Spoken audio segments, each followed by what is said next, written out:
Finally. All right, there we go.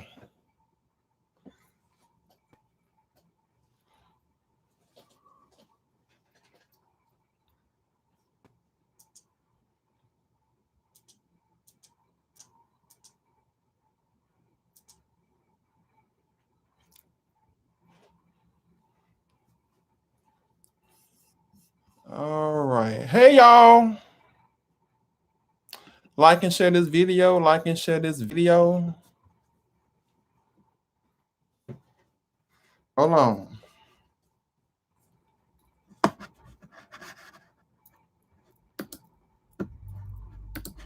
Like and share this video. Hey there. What's going on, Sylvia? Come on in, y'all. Come on in. Take a seat. Okay. Now let me go and share this to my Facebook page.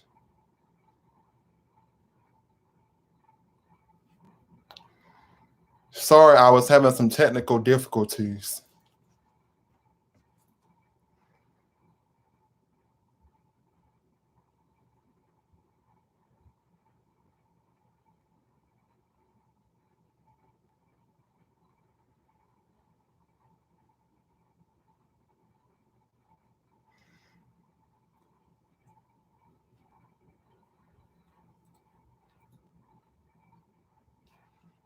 Come on in, y'all.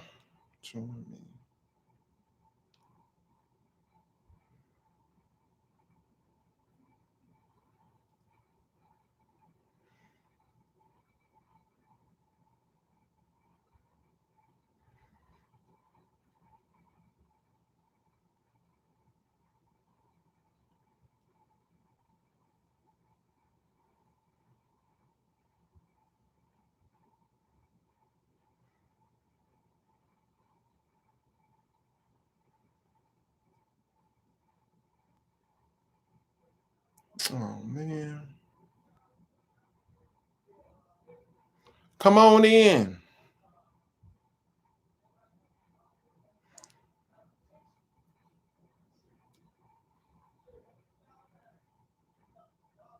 Y'all, the devil don't want me to get this message out, y'all. The devil don't want me to get this message out.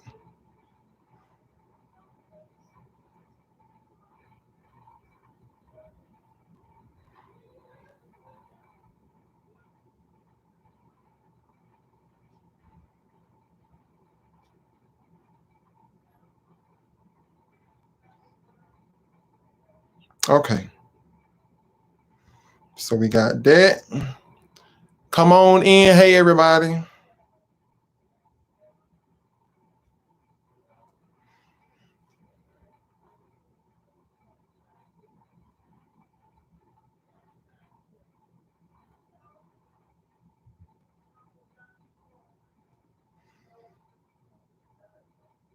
Come on in. I'm trying to get everything shared to my platforms because my previous live that I had set up just did not work, y'all. I don't know what was going on.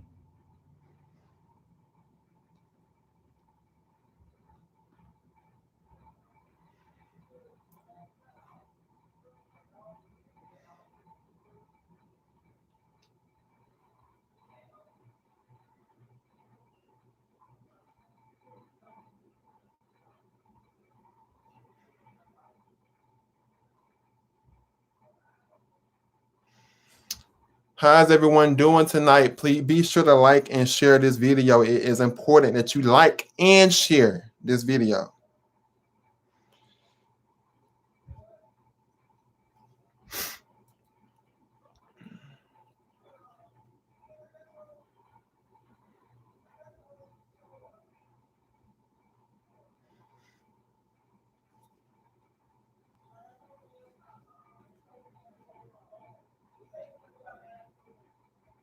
I'm gonna give the people a few more minutes to come in.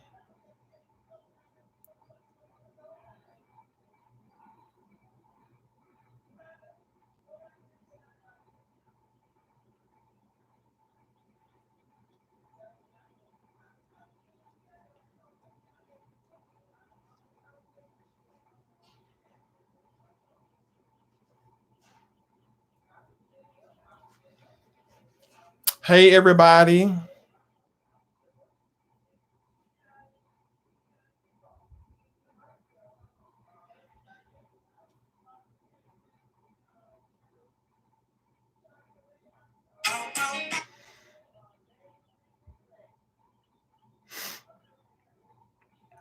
I got one more post to do to Instagram, and then we'll be all set. And give the people a little bit more time to come in, grab a drink, do all of that good stuff, child. We about to sit here and talk about it.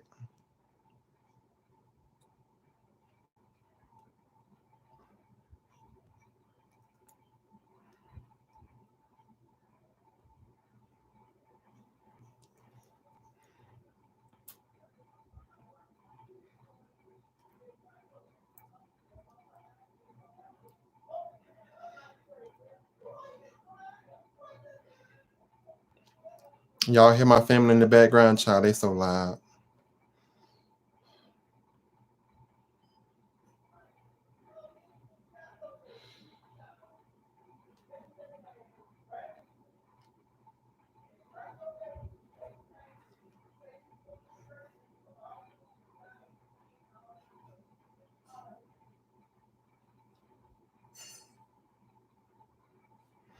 All right. So I think I got it shared everywhere that I need to have it shared to.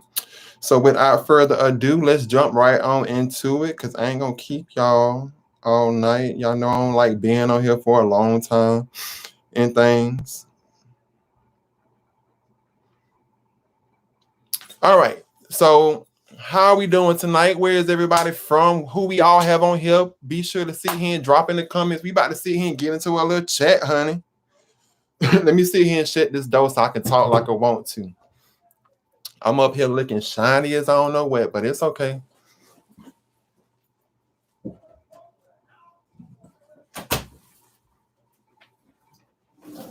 Oh,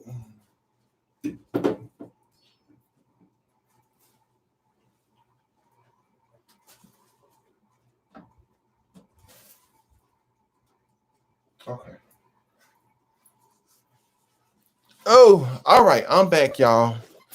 So what's going on? It's Mr. 6'8". Some of y'all know me as Tristan. I am 6'8". Okay, I am in the building. I wanted to come to y'all tonight because I haven't been on here. Y'all know I be ghosting. Sometimes I be on, sometimes I don't. So I do apologize. I do apologize in advance. I want to know how many sickle sellers are on here because I'm trying to get the word out, and I'm just curious to know, are there any sickle sellers on this live at the moment?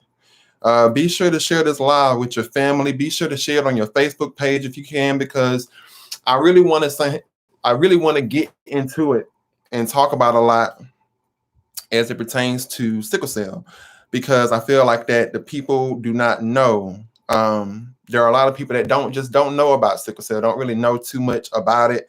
You hear people talk about it all the time, but I really kind of wanted to jump in and see, and kind of educate the people and let them know, as far as, what people with sickle cell really deal with on a daily basis. So yeah, all of that. All right, so I see it's like three of y'all on here, which is fine. Like I said, my YouTube account has been inactive for a long time, so I got to build back up, child. I got to start it from the bottom. Now we here, build it back up to where I was, but that's perfectly fine though, because I will get back to where I need to be eventually.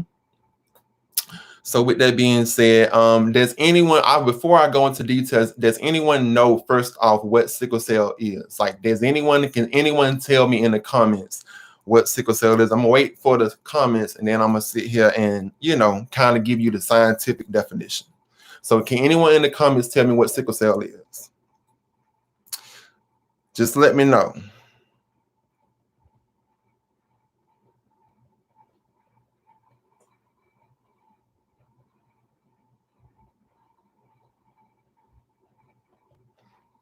Can anyone tell me what sickle cell is?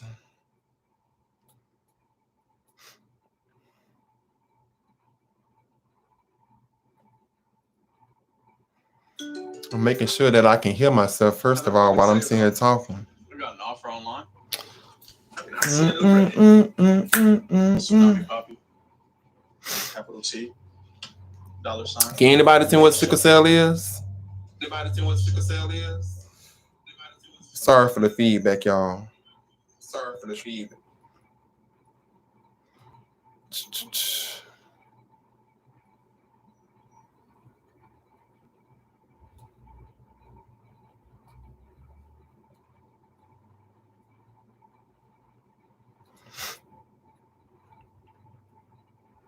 I'm waiting.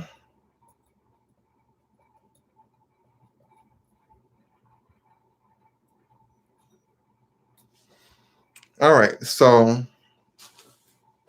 I'm gonna kind of basically give you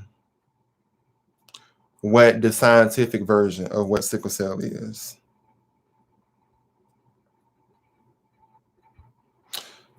I'm gonna read it out to y'all.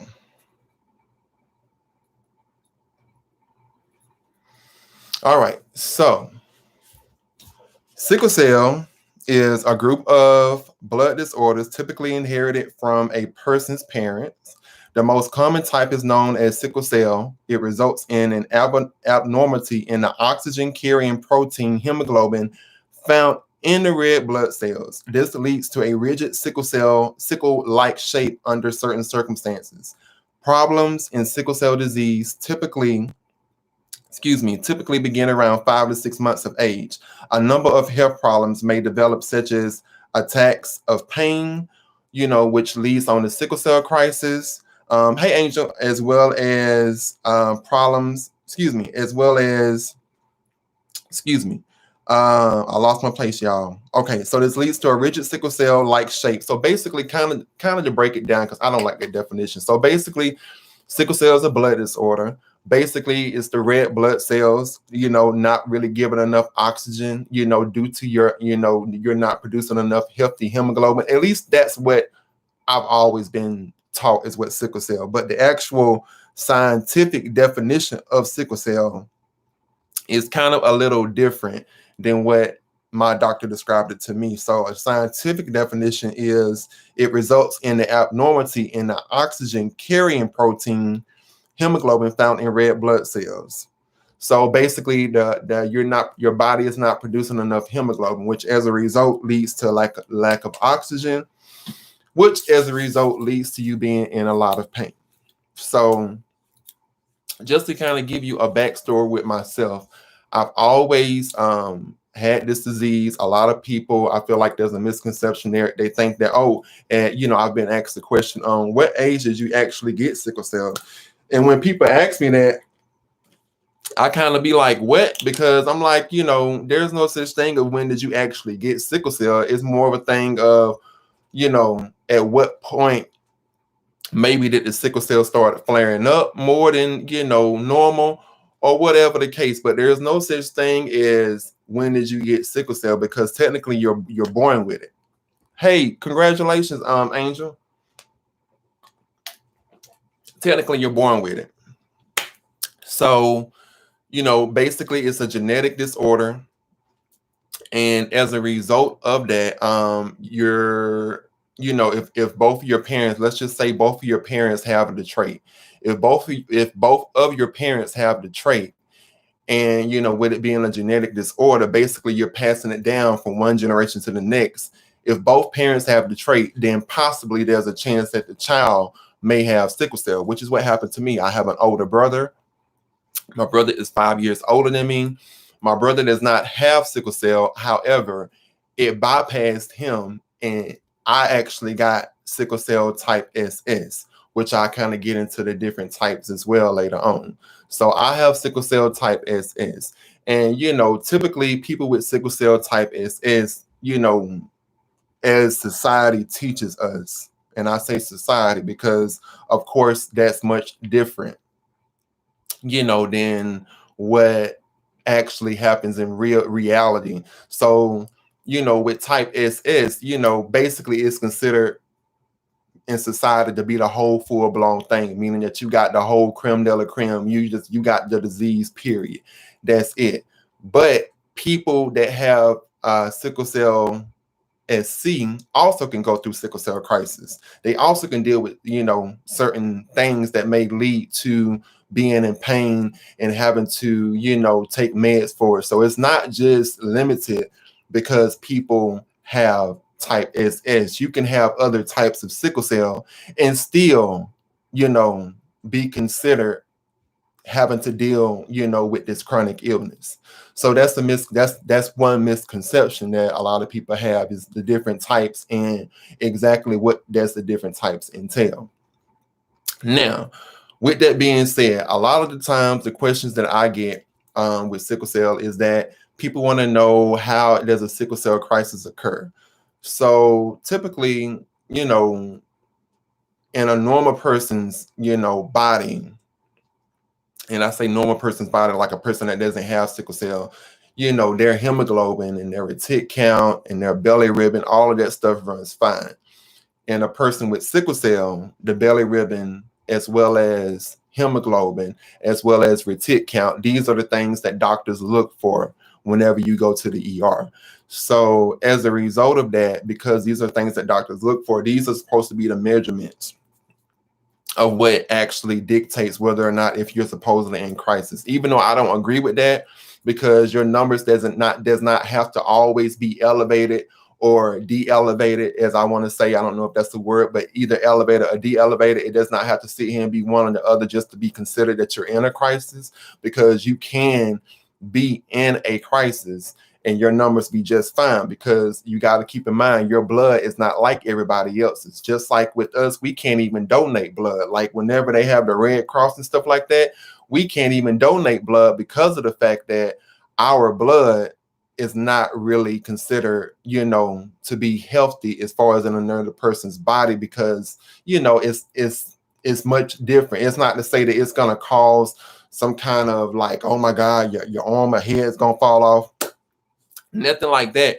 But it's just to say that we can't donate blood because of the fact that, for one, we need our blood. And for two, putting our blood in somebody else's body is pretty much like you're giving somebody else these sickle, cells that, results in us having to deal with pain. And, being that our body already doesn't produce hemoglobin, it's just not a good thing.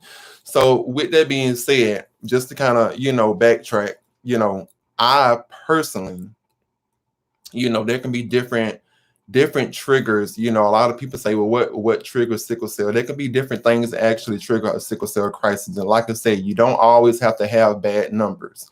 Now, if you want to look at it from a number standpoint, I would definitely say that as far as for myself, I'm gonna try to see, can I log in. And I know y'all, before y'all sit here and start talking about this is patient HIPAA privacy and all of that, this is my information, okay? So if I want to give my information out, guess what? I'm gonna do that, okay? So with that being said, and I should have already had this pulled up, but I'm gonna kind of read to y'all some of my numbers as far as what my numbers typically look like.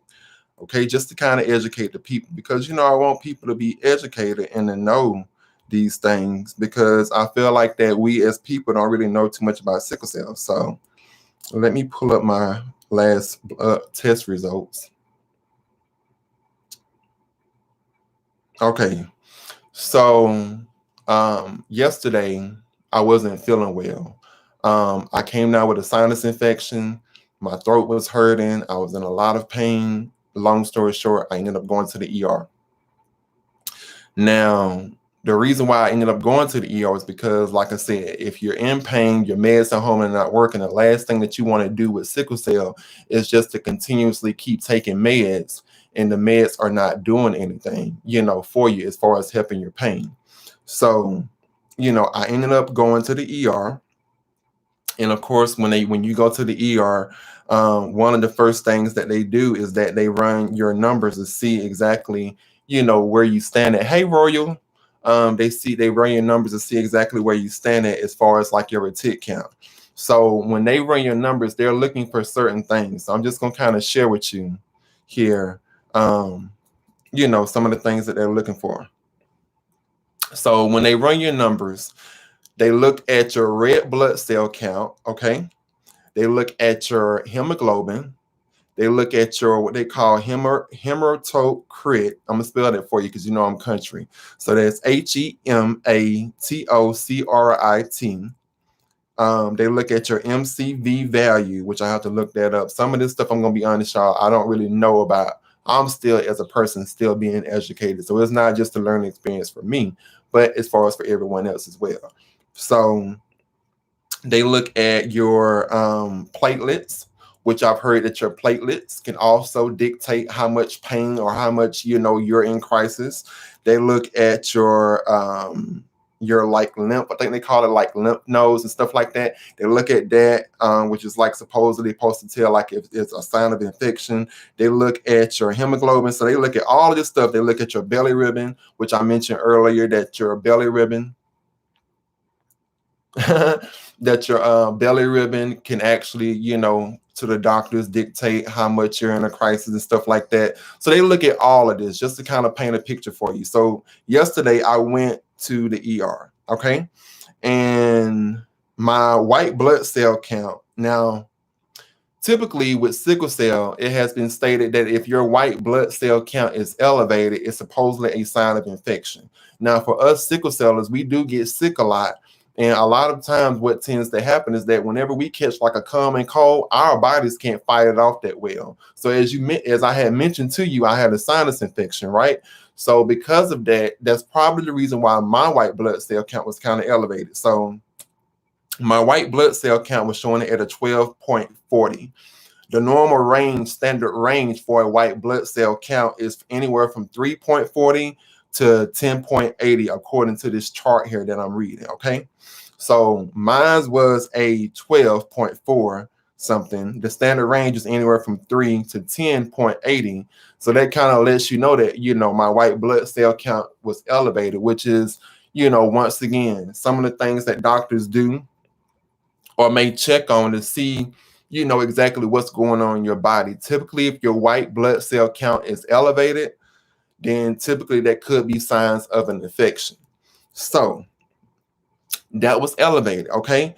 And the next thing is your red blood cell count, which the red blood cells, which is what I was explaining to y'all, which basically is when the cells are sickle, shaped. Our blood cells are not shaped like a normal person's blood cells. So let me kind of show you exactly what it looks like to have sickle crescent shaped cells. I want to show you like a diagram to actually show you what it looks like. And I'm gonna get back to the numbers. Be sure to like and share this video, by the way. Okay, so I don't know if you can see this or not, but I'm gonna show you. Hold on.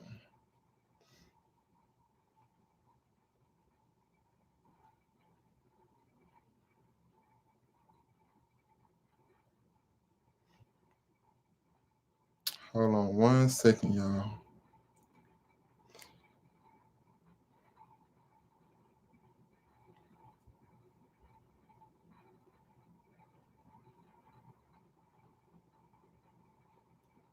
Okay, so this is what I might need to turn this light off because I don't think y'all can see good. All right, so this is what, as you can see, I'm gonna see if the camera can focus. You see that right there? So if you look on, I guess that may be the opposite side, y'all. So basically, you see the circular shaped cell. The circular shaped cell, as you can see, is a normal red blood cell. If you look at the crescent moon shaped cell, that is basically what a sick person with sickle cell, that is what our blood cells look like. So on this side by my finger, you have what we call the crescent moon shape, which is what sickle cells look like in our blood versus what a normal person's blood looks like, that is a circular regular cell. See that? So this is basically when you think of sickle cell, and move this up. When you think of sickle cell and what people, when they say you have sickle cell, this is basically what sickle cell is, like the core of it. It's because your cells are not shaped like a circular cell. It's shaped like a crescent shaped cell. And because of the fact that it's shaped like a crescent shaped cell, these cells tends to clot and get stuck together because they're not moving freely through the bloodstream, which called in, and that's, like I said, mainly due to the lack of oxygen. And when those cells get clotted up in the bloodstream, what happens is that, like I said, we become in intense pain.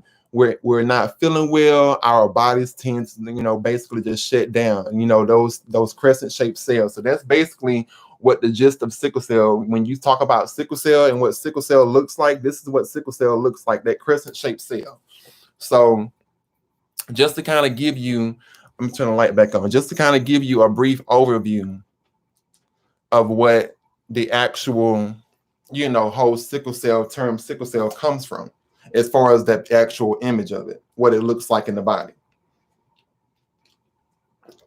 Okay. So with that being said, to go back to my numbers, as I was discussing with you all, and like I said, typically when a person goes to the ER, everybody's numbers are completely different. So really, when you go to the ER, if you're a sickle cell person, if you have a child with sickle cell, or you have you're an adult with sickle cell, a person with sickle cell, when you go to the ER, everybody's numbers are based different. Everybody's numbers look completely different. Okay. So typically when you go to the ER, what happens is that the doctor takes your numbers. Okay. He takes your numbers, and based on what your history of going to the ER looks like, what tends to happen is that those numbers, they tend to do what they call look at a trend pattern. And that trend pattern pretty much tells them, and I'm just kind of giving you from the medical doctor standpoint of how this works. This is, like I said, this is not to say that because your numbers are fine, that means you're not in a sickle cell crisis. If anybody told you that, that is false information. Your numbers don't have to be out of place or out of order for you to not be in a sickle cell crisis. That is not true.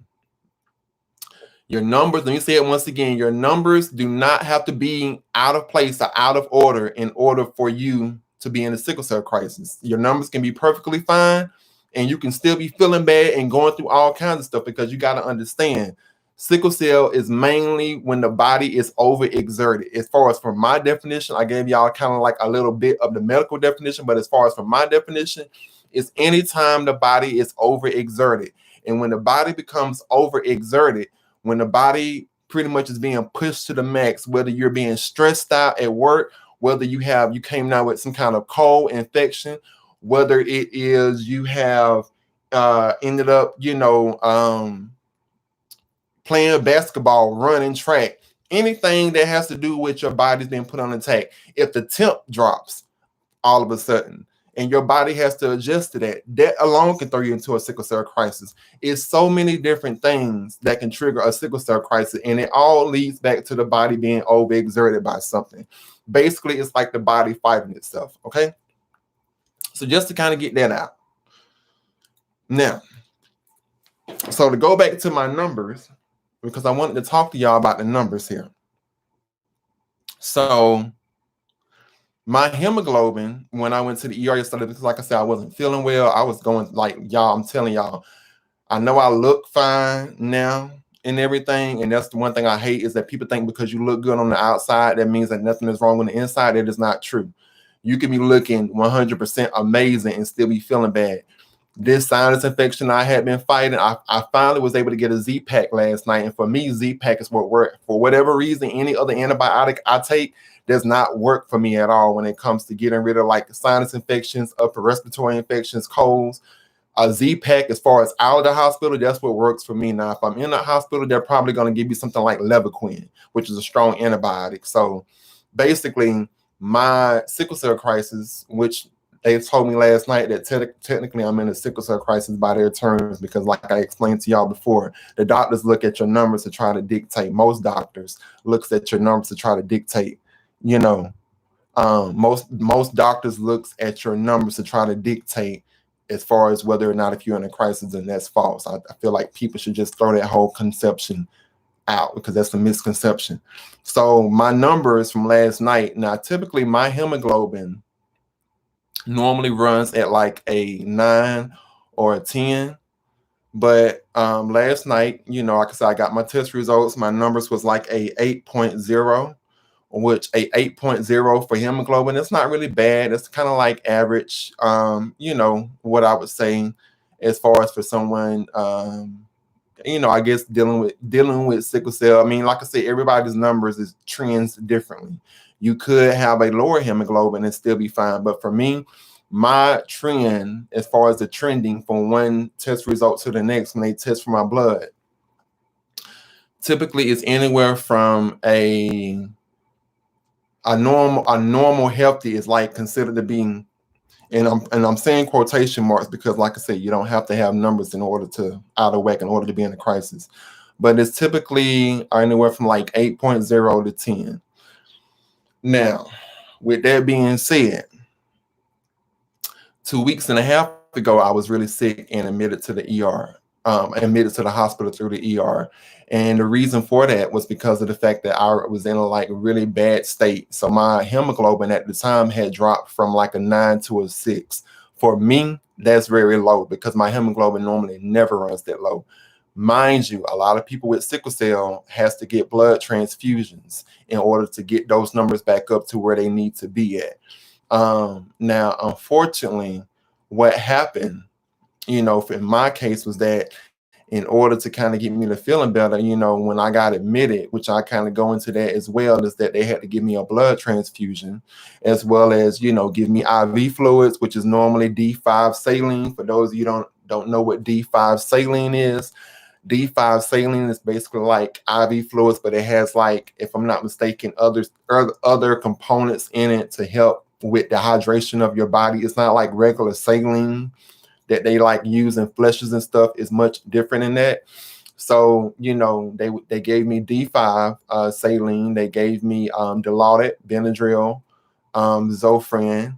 Now they in some hospitals I've seen that do this. They put you on a pain pump. In this hospital that I was in, they put me on a PCA pump, which is a pain pump, and basically that pump was used to basically help control my pain while I just press the button when I need meds, and that was that. So that was basically what that as far as entail. But just to kind of go back to the numbers because I don't want to get ahead of myself. So I was looking for my platelets number. So my platelets at the time, and I'm gonna kind of show you. So my platelets before was around 450. And you know how I mentioned to y'all earlier that platelets also can play a part in as far as you being in pain. Now this is something that I didn't know until I switched doctors. And the doctor told me that if your platelets are higher than normal, that can kind of also cause pain. I did not know that, but that's what he told me. And this doctor that I came across, he's pretty good. As far as from what I've seen, very technical, hands-on. So my platelets at the time, maybe like a couple of weeks ago, was like a 400 or something. Now my platelets, as of yesterday, was like 388 was my value. The normal person is like 150 to like 440. So I probably was a little bit over a couple of weeks ago, but now it's kind of dropped, which is a good thing. The belly ribbon was also another thing that they use, like I said, medical science, that is, to measure as far as you being in the sickle cell crisis. And I know my belly ribbon was elevated, but I don't see that actually listed on here. So I say all of that to say that all of these things that I've just called out as far as things that they look for, these are the things that as far as dictates to doctors, medical science, that is, to you being in a crisis. However, just to debunk the myth, as far as the other part that I mentioned, is that you don't always have to have bad numbers in order to be sick, as far as sickle and sickle cell. Like I said, even if you're feeling fine one day, a lot of times people don't understand, and this is something that makes me very mad, is that people don't understand that you can be feeling completely fine 1 second, and the next second your body just is on fire, you're aching with pain, you don't feel well, and all of a sudden you have to go to the ER. And I've seen it and heard it so many times where people like, every time I turn around, he or she always having to sit here and go to the ER. Every time I turn around, he or she always having to sit here and do this, do that. I'm tired of them always having to sit here and go to the ER. And people don't understand is that people sometimes cannot help it because, like I said, your body can 1 minute you can feel fine, and the next minute, you're just completely lethargic. You're tired. You feel like that elephant is sitting on you. Your muscles hurt. Everything just aches. Hold on. Excuse me. Everything just aches. So because of that, what I'm trying to say is that a lot of times, if you know somebody that has sickle cell, and sometimes they may seem like that they're all put together, and like the next second it's automatically like a switch to where things have just completely shifted. That could just be because of the fact that they really are going through it, and that their bodies, just for whatever reason, is going through a sickle cell crisis. I mean, that's basically what sickle cell is all about. It's all about the fact that your body, your blood is already not really in a good shape, and because of that, your numbers are already, as far as medical science, are not going to be like a normal person's number. So at any given rate, it doesn't take much for a person to get triggered as far as with a crisis. You could even sit here and be literally, I promise, I kid you not, there was a time to when I went to church and was, having church service. All of a sudden I got overheated. And because I got overheated, you got to keep in mind, I'm losing fluids, I'm getting dehydrated, and literally I had to go to the ER because it's just like that. It doesn't take much. And like I explained to you all before, with sickle cell, the way it typically works is that anytime you are dehydrated, anytime you are being under stress, anytime you are in a lot of cold temps, typically when you go to the ER, if you have a good nurse that knows what they're doing, the first thing that they're going to do is they're going to ask you what size needle do you use, okay, for your port, if you have a port, which I have a port. And then two, they're going to ask you if you want a warm blanket, because the warm heat for us is what helps our muscles to relax. So just say if we're not feeling well, if we got like a lot of pain everywhere, while we're waiting for the nurse to get our meds, a lot of times those nurses will come in and give us warm blankets to put on our bodies, and that's supposed to kind of help relax the muscles. Now, is it to say that it just completely gets you out of pain? No, but it at least kind of gets the process started. And typically when you go to the ER, like I said, and this is if you got a good team of nurses and doctors who knows what the hell they are doing. Because a lot of times people at this ER, they just done got this degree, child, and they don't know what's going on from A to Z. So if you got a team of good, like, y'all, let me tell you, it wasn't until I got up here to Atlanta hospitals that I really got proper care. Because, and it's not to say that my back at home I didn't get proper care. It's just that because the way the industry is set up now, when it comes to narcotics and things like that, a lot of times it's really hard for us as sickle cell patients to really get the help that we need in ERs, because a lot of doctors, they don't understand. And what makes me mad is that when you have sickle cell patients that go to the ER and the nurse come in and be like, this ain't a lot of medicine for you. This ain't too much medicine for you. Well, let me sit here and put a lot of saline in it to water it down. And what people have to fail to realize is that, once again, sickle cell patients are much different than a normal person. With sickle cell patients, you got to think, we have been getting medicine for years. Some of us since we were a baby, getting medicine and medicine and medicine and medicine for years and years and years and years and years at a time. So with that being said, your body, of course, is going to build up a strength to it, a tolerance. Whereas to a normal person, yeah, it may be too much medicine, but for us, like I said, that medicine is what we need to get us out. Now, if you talk about going to the ER, and like I said, some people, I do know some sickle cellers that they can take morphine and be completely fine. But for a lot of sickle cellers, Dilaudid is typically what they give in the ER. And when they give Dilaudid, typically that what the average to me, I feel like, because I'm only giving my perspective, because for me, 2 milligrams is like good for me. Now I do know some people, they get 4 milligrams and they still be sharp as a tech. And I guess it's just because of the fact that their bodies just done built up a tolerance over time and they used to it. And I was like that at one point, but just to keep it transparent between us, and I know a lot of people don't want to sit here and talk about this subject because it is touchy, but for me, the only thing that helped me to wean down my tolerance so that I didn't have to get all this medication and still be in pain and nothing sit here and work. Then you got to deal with nurses who are already watering down your stuff.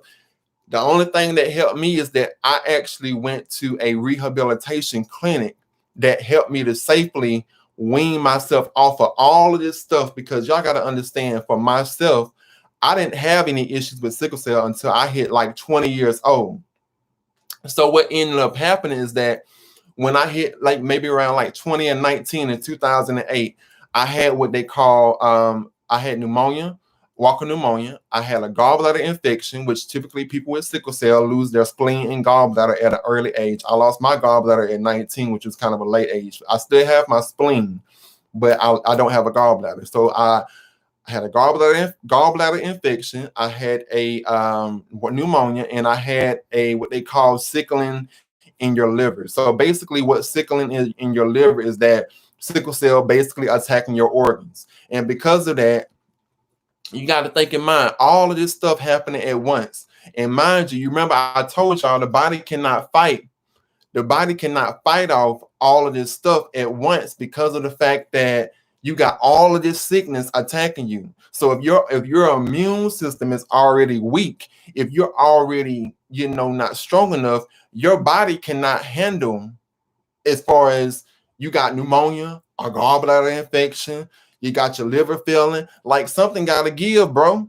So as a result, I didn't know all of this stuff was going on. Mind you, I was working a full-time job, going to college, living my life, doing it up, had places going to big places, and boom, just like that, in a matter of a night, literally 2008 January, I will never forget. I woke up and it literally felt like, y'all, that my body was being crushed. Like it felt like my body was being crushed by the minute. Like, I mean, crash, y'all. Y'all got to understand. It was like as if somebody was literally just stumping on my chest. And I thought that I was going to die. I was like, this is it. I'm going to die. Like, call it a wrap. And what happened is that, like I said, I had all of these things going on, all of these ailments, and I didn't know it.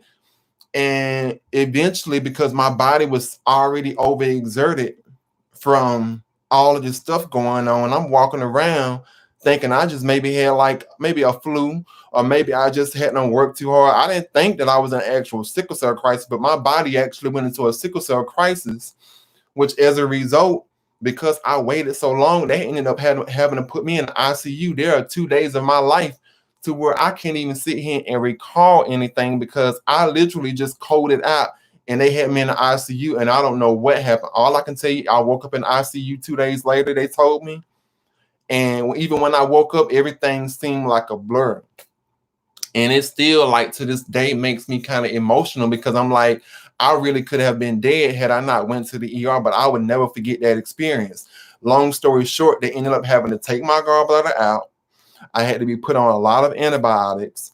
And just by the grace of God, I was able to bounce back. But a lot of people with sickle cell, typically, when you have that much stuff attacking your body and you already have a weak immune system caused by this chronic illness, your body is not able to sit here and fight off all of that. So, I mean, it was a blessing to me that I'm still here to be able to even sit here and share that story, because, like I said, it took a lot out of me. And I've always, to me, and I know a lot of people who are religious with other religions don't really believe this, don't really feel this, but I also had a red blood cell exchange. For those of you that don't know what a red blood cell exchange is, the best way that someone explained it to me is that it's kind of like dialysis, I guess, even though I never had dialysis, so I can't tell you if that's true or not. But basically, they had to go in, okay, and they put a line in my groin. Like literally, they put like a line, I think it was like a PICC line or some kind of tubing, but it was like a tubing, but they put a line in my groin. And that line, I guess like connected to something to where literally it pulled my blood out. And basically like they had this big machine. So it pulled some of my blood out, like a lot of my blood, and it loaded like paints, of like other blood, like blood that, people donated into my body in order to save me. Because now you got to keep in mind, I probably got all of this blood in me that's like not good. So in order to kind of get me back to where I need to be, they had to do what they call a red blood cell exchange, which is much different than a blood transfusion. A blood transfusion, which is what I had 2 weeks and a half ago when I was really sick in the hospital. A blood transfusion, you're only just getting blood put into your body, meaning that somebody that donates blood to the Red Cross, you're getting blood put into your body. Nothing's coming out. You're just only getting blood added onto what blood you already have. But with the actual red blood cell exchange, they're pulling blood. Imagine somebody pulling blood out of you and putting new blood back into you. So for me, I've always felt like whatever was keeping me well, whatever was keeping me going, whatever had kept me well for those 19 years, I never had any really episodes. Like I think I maybe only had one episode in those 19 years, in my first 19 years of my life. I'm 32 now. But in the first 19 years of my life, I think I maybe only had one episode in those whole 19 years, like the first 19 years of my life. But whatever was keeping me well, I've always felt like that it reversed itself when I had the red blood cell exchange, because you got to keep in mind, now your body has went through all of this stuff. Now your body is being mixed with somebody else's blood. And just for me, I mean, even though it probably saved my life, to be honest, but I've always felt like that, all of that stuff I went through, including the red blood cell exchange, including having my gallbladder taken out, including pneumonia, including the sickling of the liver, as they call it, where your liver is shutting down and your sickle cells attacking your liver organ. I've always felt like that all of that stuff probably combined made me weaker, which as a result led to me going into crisis after crisis after crisis, getting sick. Sometimes, y'all, back in my hometown where I'm from, I would literally be at the ER like 3 or 4 times a week. And that kind of is a segue back to what I was saying a few minutes ago, that, when I went to the ER, the typical meds that worked for me was 2 milligrams of Dilaudid, which is basically, if you ever had morphine, for those of you that may not have sickle cell, if you ever had morphine, think of morphine, but just stronger. So I always call it like to me, I always try to describe it to people that don't know medicine. It's hypermorphine, meaning that it's like super duper strong. So it's so potent to the fact that even 1 milligram for a regular person probably could just have you out for like a whole day. But for someone with sickle cell, like I said, that's nothing. So for me, they gave me 2 milligrams of Dilaudid, which is my normal go-to. They gave me 25 milligrams of Benadryl. They gave me, I think, 4 milligrams of Zofran, and they also gave me Toradol. Now, Toradol is also supposed to use to treat inflammation in the body. A lot of sickle cellers say that Toradol for them don't really work too well. I mean, I personally feel like that for me, it probably do, but it's probably because, and I guess a lot of reasons why a lot of sickle cellers say that is that it's probably because of the fact that Toradol is, like I say, it's not really considered a narcotic. It's a non-narcotic. Just kind of think of it like you're taking an aspirin, I guess is the best way I can describe it, because aspirin is not really a narcotic, but it's still used to control pain. So they gave me Toradol, Zofran, 2 milligrams of Dilaudid, 25 of Benadryl. Let me turn this fan off. They gave me 25 of Benadryl, and that was my go-to. To me, that was my cocktail. Cocktails is a combination of different drugs they use to sit here and treat somebody with sickle cell. So that was my go-to cocktail. A lot of nurses knew it. A lot of doctors knew it. Now, what a problem for me came in at is that when I would go here, eventually, because when you go to different hospitals, you always have different doctors that kind of feel comfortable only doing certain things. So I've been to the ER at times, and I have a doctor sit here and tell me straight up, I'm not giving you Dilaudid. I don't feel comfortable giving you Dilaudid. Or either they're going to sit here and tell some kind of bold-faced lie, we don't do Dilaudid at this hospital, even though I know for a fact that a doctor can do whatever he wants to do at his discretion, because I've seen it done before. When a doctor goes in and tells you that they quote unquote cannot give you certain meds because their hospital policy is not to give any patient this medication, that's a lie. And it's a lie because of the fact that I've seen it with my own two eyes. You can have one doctor to be completely comfortable with doing anything that works for you. And then completely on the flip side, you can go in another day and have a doctor who completely just disregards everything and just gonna sit here and flat out tell you no. And unfortunately, for people with sickle cell, this is something that we face a lot, and it puts us in a bad position because basically, like, you can complain to the chief of staff, you can complain to the charge nurse. If the doctor says no, if that doctor has pulling power, meaning that if he's like a head ER department person, he's on a hospital board already, some old kind of fancy position, they're going to stand by the doctor regardless. And I know this for a fact because I went through this before, to where a doctor, literally had me to wait in the ER room for God knows how long, only to come in there and tell me that he wasn't even going to give me IV fluids, but you felt comfortable enough giving me a shot of morphine, which doesn't even work for me, or hardly even works for any sickle cell. But then when I complained about it and I went through the proper channels, the only thing I got was a written letter. That's the only thing I got was a written letter from the I guess the administrator. Basically, the letter was a bunch of baloney, y'all. And as a matter of fact, I'm not gonna be messy because, like I said, I don't want to sit here. I'm not the kind of person, because of the fact that I still do have affiliation with this hospital because of other things. But I am going to read to you what his letter said. I am going to do that much. If I can get into my account on this iPad. I forgot I got my phone. I don't even need that. I'm gonna read to you what this letter said because I want the people to understand what we go through when we go to ERs. It's not always easy breezy. So this letter that they wrote, now mind you, I had went through the proper channels. Okay.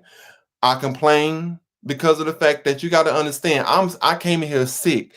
And I feel like for somebody with sickle cell, a lot of times, because sickle cell is not really a illness like cancer that people really talk about, or it's like a front line, people kind of take us as a joke because they just think that we're drug seekers. I'm going to sit here and be transparent and call it the way I see it. A lot of people think that we're just drug seekers, and that's not true, everybody. Do some people may have an issue? Yes, but with a lot of sickle cellers, that's not the issue. The issue is that our bodies are always in some kind of pain. And just imagine if the shoe was on the other foot and you was the person having to deal with it, and your body is in some kind of pain all the time. Now, how much pain you're in, that's what it comes down to. It comes down to how much pain that you're in that you can live with and still function. But for most sickle cellers, you're always in some kind of pain. It's always some kind of level of discomfort. There are very few sickle cellers that I do know off the top of my head who literally don't have to do anything. They don't take anything. Like I have a cousin, an older cousin. I think he's over like going on 60. He don't have to take really anything as far as narcotics. He don't really go to the hospital. He don't really get sick. When he does get sick, though, he gets sick, like very, very sick, like almost ICU type sick. But he rarely gets sick, rarely have to take any meds. There are very few people who are in that position, and I really do feel like that. Consider yourself blessed. But for a lot of us with sickle cell, we unfortunately are not in that position. And because we are unfortunately not in that position, like I said, you're always in some kind of pain. I think the reality comes in that is that you have to just learn what your limits are on what you feel comfortable with dealing with at home versus going to the ER. And that's where the thin line lies in between, because I feel like that's very hard to kind of establish and dictate, especially when you deal with sickle cell is based on person by person by person, because what may work for one person may not work for the other patient. What one patient's numbers looks like may not be as normal for another patient's numbers as far as with sickle cell. So that's why I say you have to treat every person on its own merit, because every sickle cell patient, they have different cocktails that work for them. Their numbers run differently. They've all been through different other things than the next sickle celler. Like, you have to treat every sickle celler based on their own merit. Period. Hey, Janice. So I'm gonna read to you what this letter said though. It said, okay, dear Mr., my last name, on behalf of, I'm gonna blank out the hospital. It says, I am writing you in response to the concerns you shared with me on February the 5th, 2021 regarding your emergency department visit on February the 4th, 2021. Our mission at this hospital is to provide you the very best care to each of the patients that we serve, and we apologize for not meeting your expectations. During our conversation, you expressed concerns regarding the delay of the physician entering the treatment room. Also, you expressed the physician did not want to use your port to administer fluid since the staff was having a difficult time starting an IV line. Now, let me pause there before I go forward. So basically what happened is that, like I said, I went to the ER. I was not feeling well. They had already knew I have a port. Most sickle cellers have a port in their chest. I have a port in my chest because of the fact that my veins sometimes don't always show. Now, like today, because I've been, as you know, I've been drinking water and stuff, you can kind of see them now, but this is not always like this. Okay. This is not always like this. I don't know if the camera gonna pick this up or not, but see, you can't really see it. But if you look, I think right about here, see where like it looks like a line is right here. This line that you see is from numerous injections of people sticking me with needles trying to find a vein. Normally, this vein right here, which I forgot what it's called, this is like a really vein that's like really a huge vein. Like if you hit it, it will sit here and bleed a lot. But I wanted to show you that line just to show you how many times. I know this camera is probably not picking it up, but it's like right in here. If you look, there's a faint line of dots. And that's basically where I've been stuck at, because that was my go-to spot when I came into the ER before I got my port. Now, for those of you, I know that most of you probably know what a port looks like, but I'm going to show you because I want you to have a visual. So let me undo my shirt. So hold on. I don't want to wrinkle my shirt. So I had to cut, this is a shirt that I had to cut down because I cut some of my shirts down, by the way. So if you see like a little raggedy undergarment, it's because of the fact that I literally cut my shirts intentionally. If I go to the ER, that way they won't be like tearing my shirt apart. I can still keep my undershirt on. So that's why I have it cut like this, or just disregard it, just to have give you a little side note. But this is my port. See that? See the incision? The incision is right here up top, and that's the port. Okay, so you see that. So what I'm trying to get y'all to understand is that I went to the ER very sick. I had a sinus infection. I wasn't feeling well. Okay. This doctor, who I should not mention because, like I said, I still have affiliation with this hospital. I still get a lot of my treatments done when I have to go for like outpatient treatments. I don't want any problems. I ain't got time for it because at this point it's not even that serious, y'all. I don't let it go. But this hospital that I already have a reputation with, a good one at that, at least now anyways, because like I said, if you go to the ER too much, they consider you a frequent flyer. Well, some doctors do that don't understand sickle cell. And when you're considered a frequent flyer, a lot of people don't, they'll try to put on your little chart a note to say this person comes to the ER too much. And then now you got that whole situation to go through, but that's a whole nother story. But basically, I came to the ER with a sinus infection. When I came to the ER with a sinus infection, I knew I already needed fluids because I was dehydrated. And this doctor knows this because he's been with the ER a long time. He's like a head department of something of the ER. So he already knows. I'm quite sure I'm not the only sickle cell patient that comes here. So long story short, I came to the ER to get fluids, not just medicine. I'm not just coming here for you to stick some needle in my arm and send me on my way. No, I need antibiotics, a script at most, or at least I need IV fluids, D5, saline, because I explained it to y'all. It's a difference in saline. You have regular IV, and you have D5 saline. I need D5 saline and I need medicine. Point blank, period.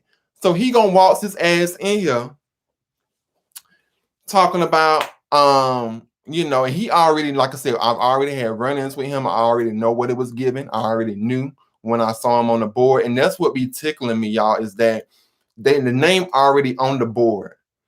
And the doctor and most of the sickle cell patients that are watching me probably understands how this works. But if you already see a name on the board that you're already familiar with, you already know what kind of day you about to see him have. I already saw the name on the board, but the reason why I didn't leave is because I didn't feel like going to another hospital on the other side of town when I have a hospital literally like 5 minutes from my house. It made no sense. So here it is. I pull up to I'm at the hospital, whatever, get dropped off, whatever, and stuff. And, I'm in the hospital bed, sick, mask on, everything. And he comes in there proceeding to tell me up front, chuckling, trying to make it sound like that, it's hospital policy, or we only give you like 2 doses of 4 milligrams of morphine, and it's a 2, or either it was some kind of riddle he had put, like either 2 or the floor or something like that, meaning that if the 2 doses don't work, we send you up to the floor and admit you, and that's it. We don't even deal with you. So basically, I was like, cool, whatever. You want to give me the morphine, even though I don't even like morphine, because regular morphine for me makes me nauseated. For some reason, it does not work for me. I've already explained it to you. Why would you give me something and waste that medicine knowing it don't work for me? And then want to sit here and get mad when I have to come back to the ER because you gave me a medicine that you already knew that I was not going to sit here and tell you that it worked, because it don't work. So I was already mad about that. Then it took like a whole hour for the nurse to even come into the room to give me anything, because of the fact that he would not let them access my port. Now, here's where the big issue come in. For a lot of you out there that don't understand sickle cell, our port is our lifesaver. Now, at first, I used to be so against the port. I did not want nobody to sit here and put this thing inside of me, y'all, because I'm telling y'all, I had heard so many horror stories about the port becoming infected. The port can literally flip upside down, inside out. You be in a whole different type of situation.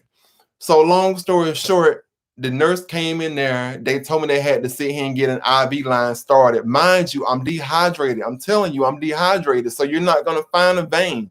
Even the veins in my hands, you couldn't even see, because of the fact that if you're dehydrated, they're all going to be flat. So I'm in here laying up sick in the bed, not feeling well, sinus infection, all of this stuff going on. And he gonna sit here and literally not let these nurses access my port, even though a sickle celler has a port. Y'all, I even went to the charge nurse. The charge nurse couldn't do nothing about it. And even the charge nurse, this came from the charge nurse. And typically, if you understand hospitals, the charge nurse knows what they're, like they know about us. She said she didn't understand why this doctor would not let them access my port, because it would just be a simple 1-2 done, and that's it. Now, being that I didn't even give him a hard time on the medication, y'all, I said, you know what? I had already knew what he was going to give, because I had seen this doctor many times. But because of the fact that he has this perception in his head of us, thinking that, oh, all of these sickle cellers are just drug seekers and I don't like none of them. Like, that's the attitude that he gives. You can already tell as soon as he sees us coming in through the door, he already got a foul attitude.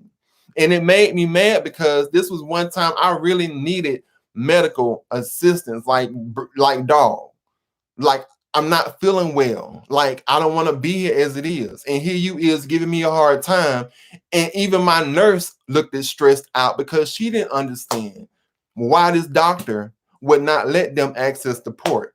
And y'all, the reason why he would not let them access the port, and I'm going to read to you the explanation after I complained to the hospital administrator about it, and I quote, and this was basically like what happened is that the hospital administrator spoke to like some kind of medical director at the hospital, and this is the explanation they gave me of why they treated me like they did. So just to give you that. So Dr. Blase, emergency department medical director, reviewed your concerns, and the head of the medical director department apologizes for the delay of the physician. Unfortunately, the provider was delayed due to an unforeseen emergency that arose. That was his reason for first not even coming in and even giving me proper care in the first place anyway, and taking forever to sit here and even bring what they did bring to me, which was it resulting in being what they call an IM injection, where they're going to stick a needle in your arm of medicine, but not even give you no fluids, just to kind of explain that part to you. Okay?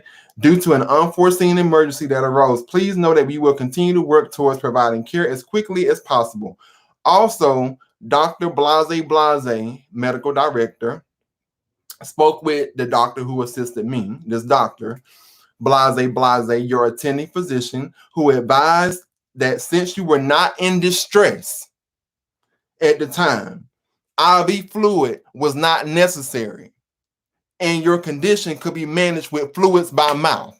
So let me get this straight. You gonna wash your ass in here and bring me a cup of water because I didn't see that I was in distress? So had I just fell on the damn floor and just been out here crying and doing all this carrying on, then I guess maybe I would have got better treatment, which is something that, and I do apologize, y'all. I'm probably busting y'all eardrum out, but it makes me mad when you see this kind of foolery take place in ER departments because, you know, even if you had a patient that came in there in intense pain, crying on the floor, they still was going to treat you like dirt anyways because they see you as nothing but drug seekers. That's it.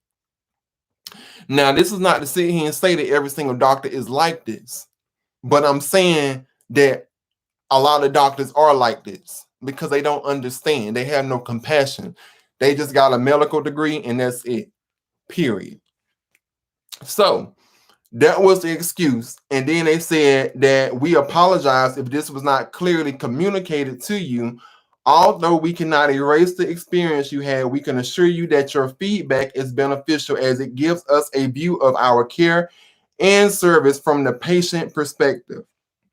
We appreciate you taking time to share your experience with us. We look for every opportunity to hear feedback from our patients and families, both the positive and the negative opportunities to improve our services, blase, because the rest of it is just bull at this point. But that was the letter that they sent me.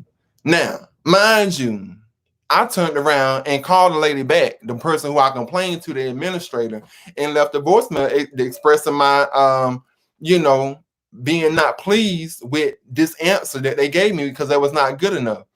Do you think she called me back? Nope. Why she didn't call me back? Because she already sit here and knew that that was it. Nothing she could sit here and do. The answer wasn't going to change. That's it. And that's unfortunately, that's a good example that I gave that a lot of us sickle cellers deal with, is that we go to the ER and we are treated in this manner because they see us as being just, oh, he's just here or she's just here because they just want to get a fix and that's it. And like I said, you got to understand, this is what makes me mad. Now keep this in mind. We were born with a condition that we did not ask for, a condition that requires pain medicine from these pharmaceutical companies who gives us these meds in the first place anyways, meds that they already know have addictive properties to them because that's just the way the meds operate. When you give your body something over a length of time, especially something like a narcotic, and then all of a sudden you just take it away, your body is going to withdraw from it because that's just how scientifically it works.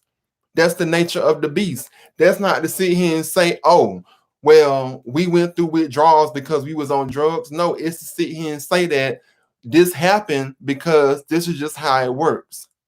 if you're in the hospital in the ER, I know people that's been in the hospital for a month almost getting Dilaudid. And I explained to you what Dilaudid is. It's like a hyper dose of morphine. These people have been in the ER, excuse me, not the ER, but the actual hospital floor upstairs for a month getting this med. Well, if you send this person home,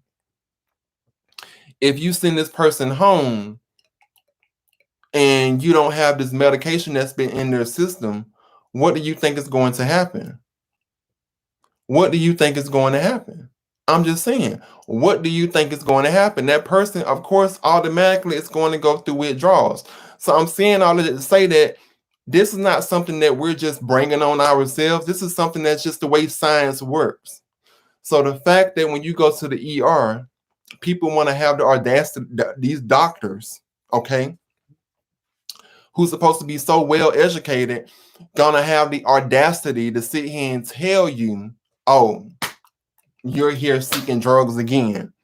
Even though that's not the case, they know we're in pain and they know we need this medicine and they know we didn't ask for this. They know that we just didn't up and say, oh, one day I'm going to start seeing her popping pills for a condition that don't exist. No, you know that condition exists. You see our numbers. You know that our numbers don't run the same like a normal person, but yet instead you still want to call us drug addicts because of the fact that we didn't actually be born into this. It was just something that happened. And you got to keep in mind, when I say born into this back then, because now science has changed a lot. Back then, people that have genetic counseling that test both parents for traits. Now, typically, if I'm not mistaken, both parents can go through genetic counseling to actually see if they have the actual trait.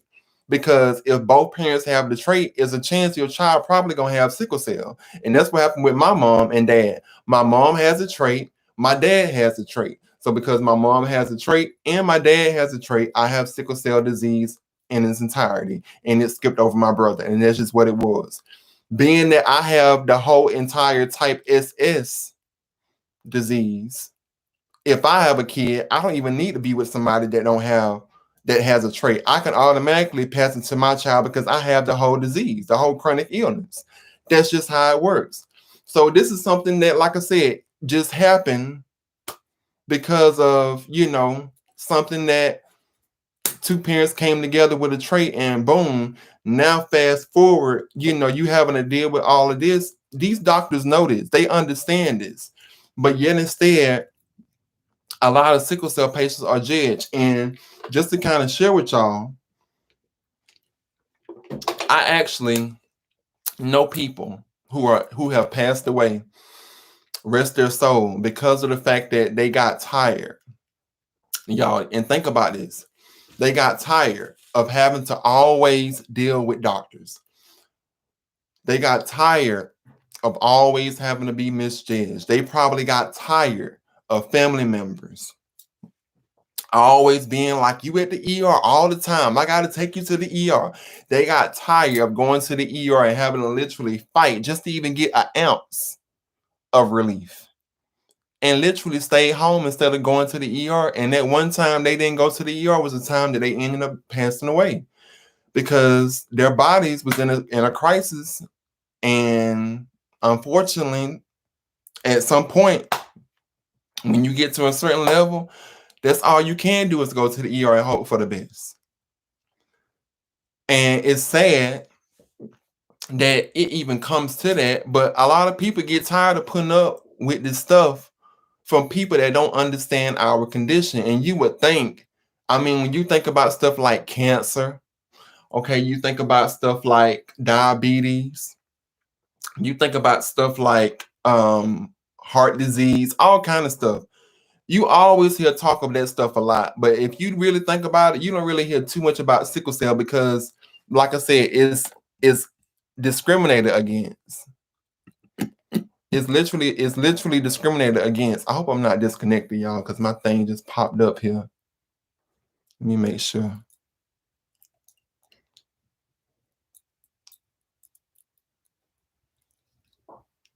Okay, can y'all hear me? Yeah, okay, I'm still here. All right. But it's discriminated against though, and that's sad that it's discriminated against like that, because why do we have to sit here and suffer at the hands of someone else? Why does our life have to be put into someone else's hands, all because of the fact that we was born into something we didn't ask for? And for me, I've expressed this to several people that I've talked to, that a part of me do wish that I did have a child. I wish all the time. I think about kids all the time, as far as from my, biologically. But at the same time, knowing what I have went through, knowing that when I got sick in 2008, there's 10 years of my life that I just completely spent dealing with ERs, doctors, hospitals, having to sit here and survive off disability, and people that deal with that already know that check ain't much. Having to deal with all of that, losing 10 years of your life, your whole 20s gone. I don't know if I want to see him put my child through that. I just don't. And for people that might want to sit here and say, "Well, that's selfish and ignorant. You don't want to see how no kid." Well, you're not in our shoes to sit here and judge. I don't know if I want to have to put my child through that. Now, I do know people with kids who have, had kids and they don't have sickle cell or anything like that, and they're fine. And I know people that's had kids that do have sickle cell. But for me, I just don't know if I want to take that risk, because, like I said, I know what I have went through, and it's hell, and it's still hell every day. Even though I have managed to work hard at getting, like, my life didn't really start getting back to normal until I moved up here to the Atlanta area. And I say that because of the fact that, you know, the doctors where I was from, even though he was a good doctor, but moving up here, it opened me up to a whole new realm of possibilities and doctors and medical science and all of that stuff. So now I'm at a point to where, I've been able to hold down a full-time job. I've been able to, independently get a car on my own. I've been able to, work on saving up money. I've been able to work on trying to work towards other goals, such as hopefully buying a house one day, because I still stay with family. I've even had the opportunity to move out temporarily when I took a job in another city and get my own apartment. And that was itself an accomplishment, because I didn't even think that would happen. So just to get a taste of what life could be like really is what drives me every day to keep going. Is it easy? No, because of the fact that I still have to deal with a lot of politics when it comes to this whole, especially at work. You at work, and this recent stay in the hospital, you have to take off of work. Management is already fighting you because you're missing days, they're missing revenue supposedly, because it's all about revenue from them. Like, I still have to deal with all of that. I still have to deal with all of that comes with that, which is why I've been striving so hard to really try to work on building Mr. 6'8" as a brand, so that maybe if I do decide to want to just be working for myself one day, I can. Because it's exhausting when you got to worry about your financial status being at jeopardy because of now you got to miss work for a condition that you didn't sit here and bring on by yourself. You was born into it. So, I feel my heart goes out to people that live with this condition, who I know people that literally they cannot work. If there's no ifs, ands, or buts about it. Thankfully for me, even though I deal with a lot, but my condition, like, I know people who literally every single time they go to the ER, they have to get admitted because their numbers are just critical low. And the doctors just do not feel safe sending them home. I know people that have literally had to have hip replacement after hip replacement, or either had to have all kinds of other parts in their body, because the sickle cell, not only does it affect certain like organs, but it can literally cause the oxygen depletion from certain areas of your body, which will cause the bone to deteriorate, literally, which ends up resulting in you either having to get, for example, a new rotator cuff or a hip replacement. I know people that has had to have 2 hip replacements, 3 hip replacements, because that's just what sickle cell does. It depletes the body of oxygen. And sometimes if it's to a certain area, you can lose that whole muscle or bone or whatever the case, because of the fact that you had to get a replacement, because the bone just completely deteriorated. So I know people in much critical condition than I am. My biggest thing that I deal with is being in pain, and I'm always lethargic all the time, which is why I try to take a lot of like B12 multivitamins to kind of keep myself, boosted up and pumped up, because sometimes, like I said, I just don't be feeling up to it. Some days I can be feeling 1,000%. Other days I just wake up and my body just completely feels like I've been running a marathon all night. My energy levels are just completely depleted at period. So that's why I'm saying that there's a lot of sickle cell patients that go through a lot. And then not only that, but now think about trying to be in a relationship. Imagine trying to date someone that may not understand your illness, and now you got to figure out how to tell them, or you got to figure out, whether they're gonna love you if they find out that, look, I didn't sign up to see him be dealing with somebody got to go to the ER every time I turn around. Imagine having to deal with that. Because I read stuff. Excuse me. Ooh. My throat was itching, child. That was a real country thing I just did, y'all. But I know that was loud in this microphone. But I read stuff that literally people are scared to even tell their partner that they have sickle cell because they're afraid that they won't have the support. And I've been in that position before to where, I've dated a guy. Yes, I'm bisexual, no biggie, but I've dated a guy, several guys, some that have been supportive and others that have seen and said, look, this is too much. I didn't sign up for this. I don't want to be a part of this, and have hauled buggy. And I've been fine with that because I'm like, look, if you ain't here for me at my worst, then what makes you think you deserve me at my best? So if you want to leave, then leave. And that's what I see and tell a lot of folks. If the person that's want to be by your side when you at your worst, don't have that person at your side when things are going great. See, now a couple of years ago, it probably would have never been thought by some that I would be at this point where I'm at now. But because of the fact that I knew for myself, and like I said, I can only speak to myself, y'all. I didn't have a quality of life. Y'all, I was at a point, I kid you not, I literally just wanted to die because I felt like I didn't have a quality of life. Then having to go to the ER and be judged by these doctors, people always seeing and not understanding your condition. Sometimes you may fall out with family because you feel like you got a big family for a ride. I didn't have a car, having to sit here and beg folks to do X, Y, and Z. All of that stuff becomes depressing. And I just told God, I was like, and it's not to say as far as whatever religion, whether you believe or not, that's your business, like Tabitha Brown says, but I'm just speaking from my perspective. I told God, I cannot live like this. I cannot. It's got to be more to life than just this, because this right here, this ain't it. This ain't it. Like I told God, I said, this ain't it, because I'm just like, it has to be more to life than to be going through this. You gotta beg somebody to do this. You gotta beg somebody to do that. If you don't feel well in the ER, now you're stuck in the ER. You don't want to eat the hospital food because not all hospitals be having good food anyways. And my ass, anybody that knows me, I order a grilled cheese sandwich because you can't mess up a grilled cheese sandwich. So that's what I normally order. But sometimes you want somebody to bring you food. Now you got to try to call somebody up and convince somebody to see and come here and bring you food. Then some of them be expecting gas money. Like, it'd be a lot to go through. And so I just was like, God, this could not be it. So I took it upon myself to say, look, if this is the way my life is going to end, I just don't want to live. So I took it upon myself to go back to work, to get my life back, and to try to work on making something out of myself other than just being this person who just collected a check, getting that, staying at home, always saying having to be in the ER all the time.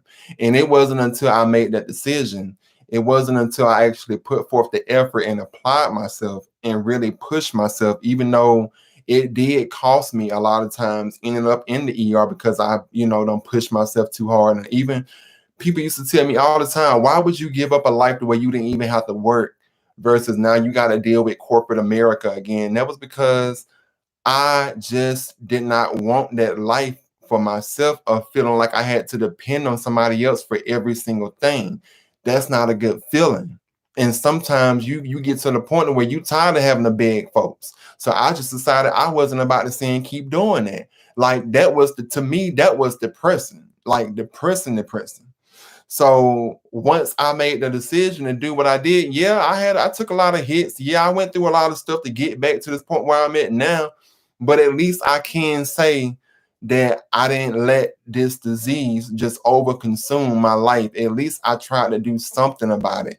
And this is not to say that everybody has to take the same path, because there's more than one way into town, meaning that you don't have to, maybe you are not in a position to do as far as like, go back to work because of you may be in a worse state of sickle cell than I am.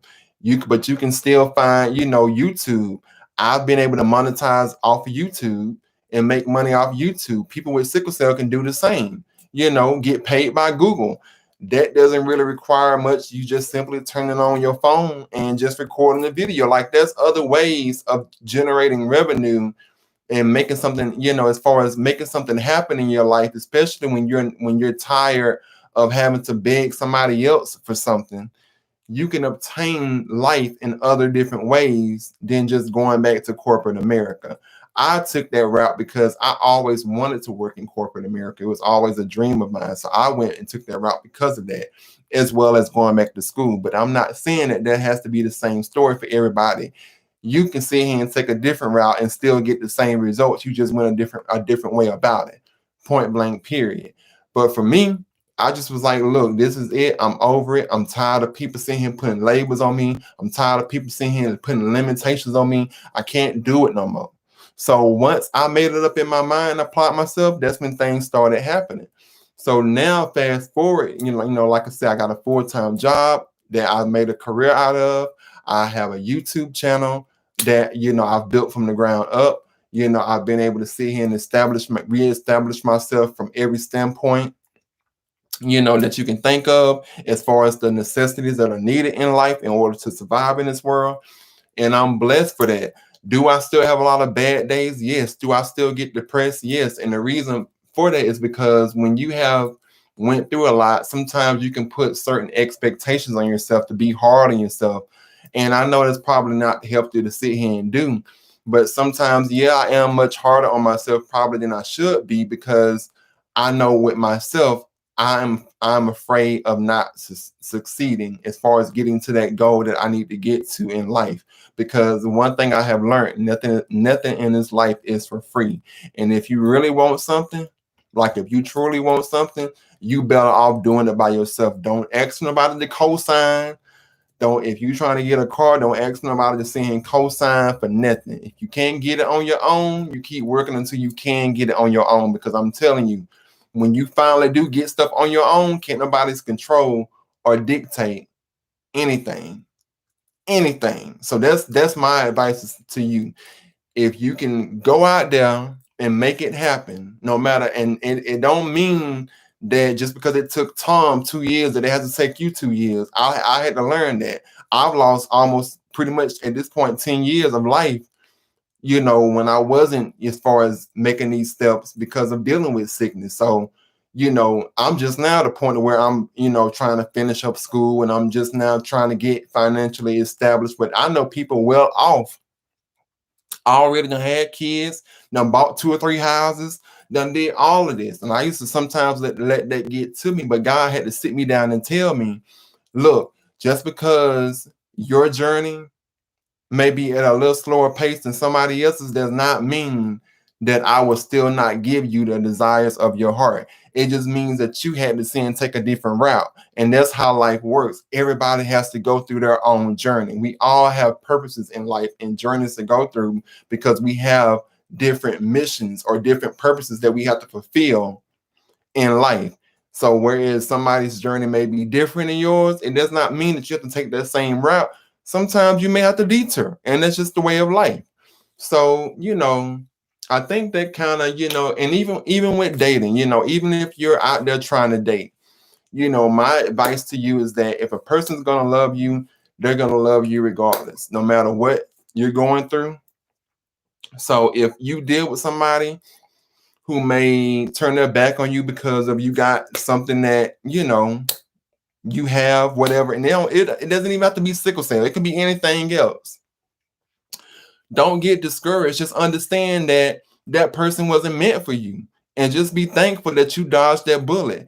Be thankful that that person is not in your life, because what if that person was in your life for the good at the good times, but then you found out later on down the road after being with them for years that you got sick, and now that person ain't even by your side because of the fact that now when things got worse, they just haul buggy. So be thankful that they haul buggy on the worst end, because now that shows you who they are up front, versus when things are good and they being and them being there, and then when things get bad, them leaving on the back end. Be thankful that they left on the front end.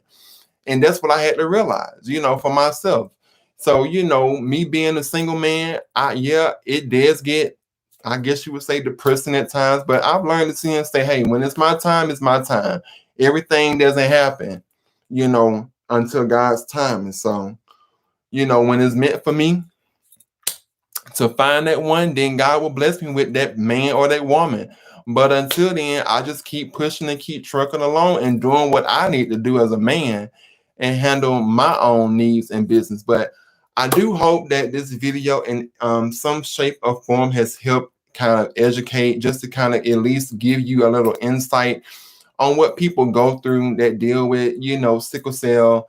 It's so many other different areas to cover, but I just thought that I would at least touch on some of the main things that sickle cellers deal with. Oh, and one other thing that, kind of frustrates me that I was seeing somebody put online about. So, and I guess maybe I shouldn't go into this too deep, but when it comes to, this whole FDA putting limitations on medications, as people know with sickle cell, we all need medicines in order to survive, not just in the hospital, but outside of the hospital as well. So, when you see these pharmacies try to sit here and tell us and have the audacity to see and say they can't fill a prescription because they're only allowed to give certain amounts, baby, let me sit here and tell you. I know from experience, and I told you, just like I told you with the doctor, and the same goes with the pharmacy. If a person really wanted to sit here and do as far as providing, whether it be certain medicines to you, how much medicine given, quantity, certain people have more power and authority than you think. They just are not telling you because they don't want to have to be in the middle of what you're going through. Just like when I explained to y'all and was telling y'all that some doctors would have the audacity to sit here and tell us, well, our hospital policy says we can only give morphine. Bull. I'm here to tell you that's bull. If you have a doctor sit here and tell your hospital policy we can only give morphine, I already know out the gate it's some bull, because every doctor can do what they want at their discretion. The doctor has the final say so. Just remember that part. And I'm going to leave it at that. But I hope you took something from this. I do thank, each and every one of you. If you know somebody dealing with sickle cell, pray for them. Try to be a support system to them. And, I really just hope that, in some shape or form, this has helped somebody. Thank you all to the watchers, Angel, Janice. Excuse me. You can go back up real quick. Royalty, Slide. Thank you all. I do greatly appreciate it. Yeah, thank you all so much. And I do greatly appreciate that. Thank you, Angel. I do greatly appreciate it. I'll try to go back and read the comments, but like I said, thank you all again for joining. I just wanted, like I said, to get on here and, hopefully kind of, provide some insight and encouragement. And like I said, if you have dreams out there, like I told you before, don't give up. Just understand that you may have to take a different road into town. It does not mean it's the end of the life for you. Life can still go on. Life can still exist. You just have to find other creative ways to get to that same goal that you may have as someone else. Don't get discouraged, though. Like I said, everybody, corporate America ain't for everybody, but there's so many other areas to make revenue in order to expand and, do the things that you want to financially for yourself and for your family. But peace and blessings. Like and share this video. And just remember, I love you all, my fun sizers. Until next time, peace. All right, I always get this part complicated when it comes trying to figure out how to shut my live down without deleting it. Because, last time I deleted it. But I think I see the button here. So I'm gonna scroll down if it'll let me.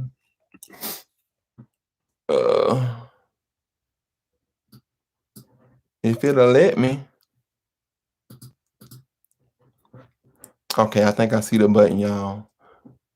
Once again, be sure to like and share this live, and I'll talk to y'all later. Bye.